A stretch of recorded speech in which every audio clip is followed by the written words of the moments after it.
As the recruiters I interviewed explained, these individuals are immensely attractive to elite professional organizations because they are entirely self-motivating and self-disciplining.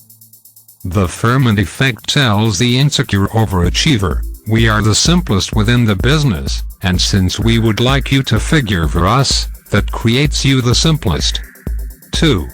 But upon joining the firm, insecure overachievers discover that the rigorous up or out policy exacerbates their insecurity and their fear of being exposed as inadequate and ultimately rejected. In the short term, insecure overachievers respond by delivering exceptional performance. Because the chair of a consulting company told me, "My theory is that the simplest client relationship builders in our firm are insecure. They are so hell-bent on making their clients feel good about them that they work overtime. Clients feel their passion and answer that." The tendency to diligence is reinforced by the strong culture of group action created by elite professional organizations.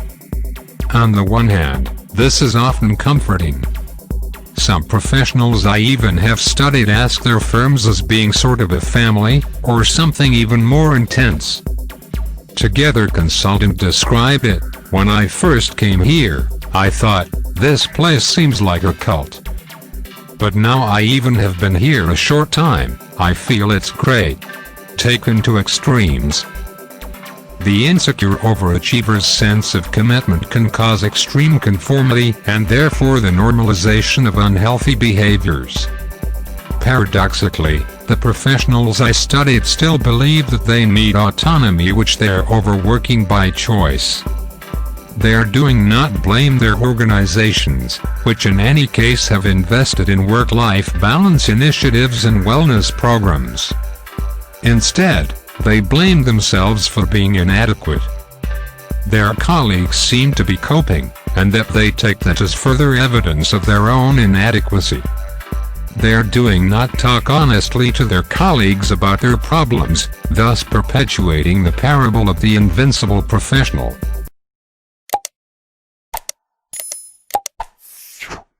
Which inspires their colleagues to feel inadequate successively. If they suffer burnout, they think it's their fault. Their organization and its leadership are absolved of responsibility, so nothing fundamental changes.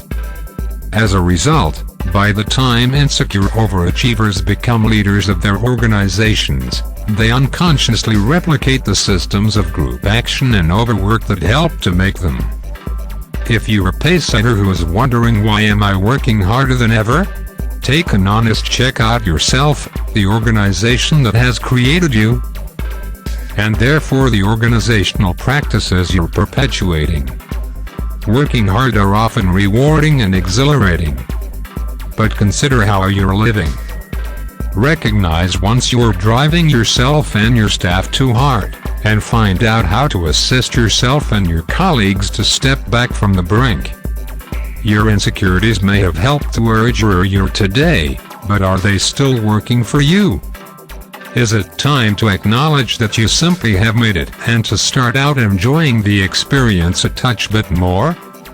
And if your boss is an insecure overachiever, recognize how they're projecting their insecurity onto you, how they create your feeling insecure for not having the ability to stay up with them.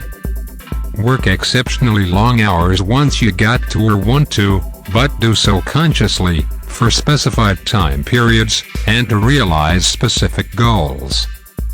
Don't let it become a habit because you've forgotten the way to work or live the other way.